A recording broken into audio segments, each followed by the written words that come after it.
Gotri જીએમઈઆરએસમાં mobile પોસ્ટમોર્ટમનો રજૂ થયેલા પ્રોજેક્ટનો બીજો નંબર આવતા ગોત્રી મેડિકલ કોલેજ ફોરેન્સિક ડિપાર્ટમેન્ટને એવોર્ડ પ્રાપ્ત થયો છે. GRIB દ્વારા ગાંધીનગર ફોરેન્સિક સાયન્સ યુનિવર્સિટી ખાતે તારીખ 19મીના રોજ યોજાયેલ સમિટમાં ગોત્રી જીએમઈઆરએસમાં મોબાઈલ પોસ્ટ મોર્ટમનો રજૂ થયેલો પ્રોજેક્ટનો બીજો નંબર આવતા જ ગોત્રી મેડિકલ કોલેજની ફોરેન્સિક ટીમને એવોર્ડ એનાયત કરવામાં આવ્યો હતો.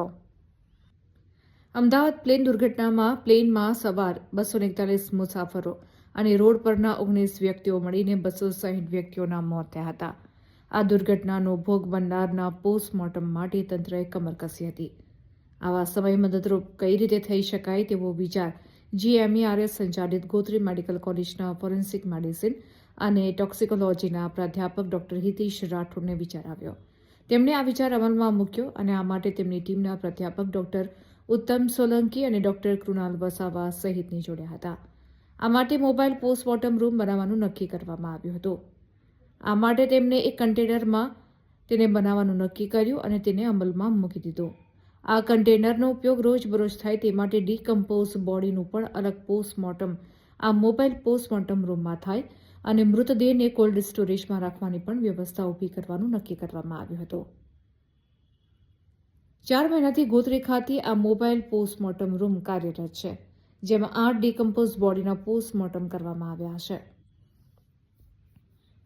જેના લીધે બીજા પોસ્ટમોર્ટમ રૂમમાં અન્ય મૃતદેહ સાથે રખાયેલી બોડીને કોઈ નુકસાન ન થાય અને પોસ્ટમોર્ટમ રૂમમાં અતિ દુર્ગંધ ફેલાય નહીં તે સહિતની કામગીરી કરનાર પોલીસ કર્મચારીઓને માથું ફાડી રાખે તેવી દુર્ગંધથી છુટકારો મળે. આ મોબાઈલ પોસ્ટમોર્ટમ રૂમ પીએચસી અને સીએચસી જ્યાં સુવિધા ન હોય કે જર્જરિત હોય ત્યાં મદદરૂપ થઈ શકે છે. આ રચનાત્મક કાર્ય બદલ ગાંધીનગર ફોરેન્સિક સાયન્સ યુનિવર્સિટી ખાતે 19મીના રોજ યોજાયેલ ત્રીજા અધિવેશનમાં રજૂ થયેલા પ્રોજેક્ટમાં ગોત્રી ફોરેન્સિક વિભાગના આ પ્રોજેક્ટનો બીજો નંબર આવતા પ્રાધ્યાપકોને એવોર્ડ એનાયત કરવામાં આવ્યો હતો. ગોત્રી હોસ્પિટલના સુપ્રિન્ટેન્ડન્ટ અનુપ ચંદાણીએ ફોરેન્સિક ડિપાર્ટમેન્ટના હેડ ડોક્ટર હિતેશ રાઠોડ અને તેમની ટીમનો આભાર વ્યક્ત કર્યો હતો. રાજ્ય સરકારના ફેમિલી હેલ્થ એન્ડ વેલફેર ડિપાર્ટમેન્ટની સાથે જોડાયેલ ગ્રીપ એટલે કે ગુડ રેપ્લિકેબલ ઇનોવેટિવ પ્રેક્ટિસ સંસ્થા દ્વારા એક સમિટનું આયોજન કરવામાં આવ્યું હતું. આ સમિટ જે ગુજરાત સરકારમાં જે આરોગ્ય મેડિકલ અને પેરામેડિકલમાં જે જોબ કરે છે અને એમના ઇનોવેટિવ આઈડિયાને એક પ્રોત્સાહિત કરવા માટે અને ઇનોવેટિવ આઈડિયાને એક લેવલ સુધી લઈ જવા માટેનું એક સારી સમિટ છે. ગ્રીપ દ્વારા છેલ્લા 3 વર્ષથી આનું આયોજન કરવામાં આવે છે. આ ત્રીજું વર્ષ હતું, જેમાં 80 જેટલા પ્રોજેક્ટ હતા, જેને તથજ્ઞની ટીમ દ્વારા 40 પ્રોજેક્ટને પાસ કર્યા હતા. 40 પ્રોજેક્ટમાંથી 26 પ્રોજેક્ટને પ્રેઝન્ટેશનનો મોકો આપ્યો હતો. તેમાં 15 પોસ્ટર પ્રેઝન્ટેશનમાં ગોત્રી મેડિકલ કોલેજને દ્વિતીય નંબર આવ્યો છે. હવે ગોત્રી મેડિકલ કોલેજ અને હોસ્પિટલના ફોરેન્સિક મેડિસિન અને ટોક્સિકોલોજી ડિપાર્ટમેન્ટ દ્વારા એક મૂવેબલ પોસ્ટમોર્ટમ રૂમનું નિર્માણ કરવામાં આવ્યું હતું. મૂવેબલ પોસ્ટમોર્ટમ રૂમનો મુખ્ય હેતુ એ કે જ્યારે આપણે એક દુઃખદ ઘટના ઘટી હતી પ્લેન ક્રેશ જેવી ઘટના, કદાચ એવી કોઈ ઘટના ઘટે તો ઇઝીલી આપણે પોસ્ટમોર્ટમ કરી શકીએ, કોઈને તકલીફ ના પડવા દઈએ અને મેડિકો લીગલ કામગીરી સુધરતાથી થઈ શકે. એના માટેનો અમે એક ઇનોવેટિવ આઈડિયા મૂક્યો હતો, જે હાલ કાર્યરત છે અને અત્યારે એમાં 8 જેટલા ડીકમ્પોઝ બોડીના પીએમ કરેલા છે. બીજો એનો ઉપયોગ જે ડીકમ્પોઝ બોડી એટલે કે જે બોડી 2 થી 3 દિવસ પછી જેમાં વાસ આવવા મળે છે અને દુર્ગંધ મારે છે અને જીવાતો પડે છે, જો આવા બોડીને આપણે ફ્રેશ બોડી કે જે બીજી બોડી છે એની સાથે કોલ્ડ સ્ટોરેજમાં રાખીએ તો સમગ્ર પીએમ રૂમમાં વાસ ફેલાય. સાથે સાથે તેના સ્વજનો પીએમ રૂમમાં આવે તો તેમને પણ બેસવું મુશ્કેલ પડી જાય.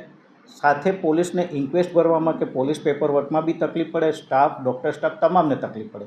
તો આ સમસ્યાના નિવારણ માટે અમે ડીકમ્પોઝ એટલે કે જે બોડીમાં સડો આવેલો છે એ બોડીના અલગ રૂમનું અમે વ્યવસ્થા ઊભી કરી હતી.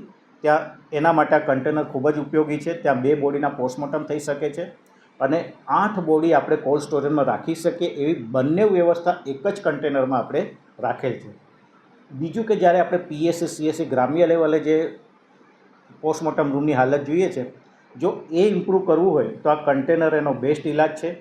સાથે જો કોઈ જૂની મેડિકલ કોલેજ અને હોસ્પિટલ રિનોવેટ થતી હોય તો મેડિકો લીગલ કામગીરી એવી છે કે જેને આપણે બંધ ના કરી શકાય.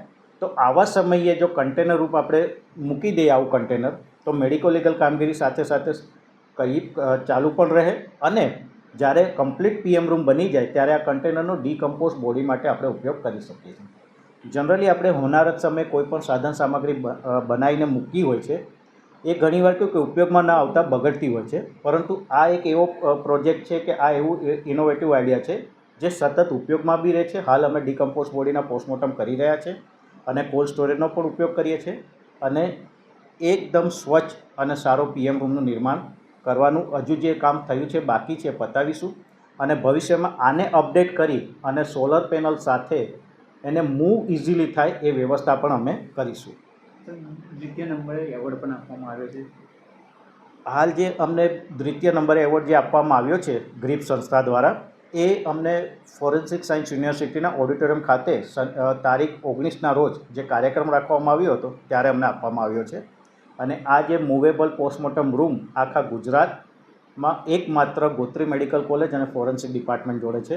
એના માટે હું મારા superintendent Shri doctor Anup Chandani sir, અમારા dean Shri doctor Vishala Pandya madam, તેમજ મારા સાથી મિત્રો ડૉક્ટર ઉત્તમ સોલંકી, તેમજ મારા સાથી મિત્રો ડૉક્ટર કૃણાલ, ડૉક્ટર સંકેત, ડૉક્ટર નયન, ડૉક્ટર જર્મિની, ડૉક્ટર સુનિલ સુર્વે તેમજ મારા સ્ટાફનો હું આભાર માનું છું કે તમામે સંયુક્ત પ્રયાસથી આ એક ઇનોવેટિવ આઈડિયા મૂકેલો છે અને એને હાલ કાર્યરત કરેલ છે.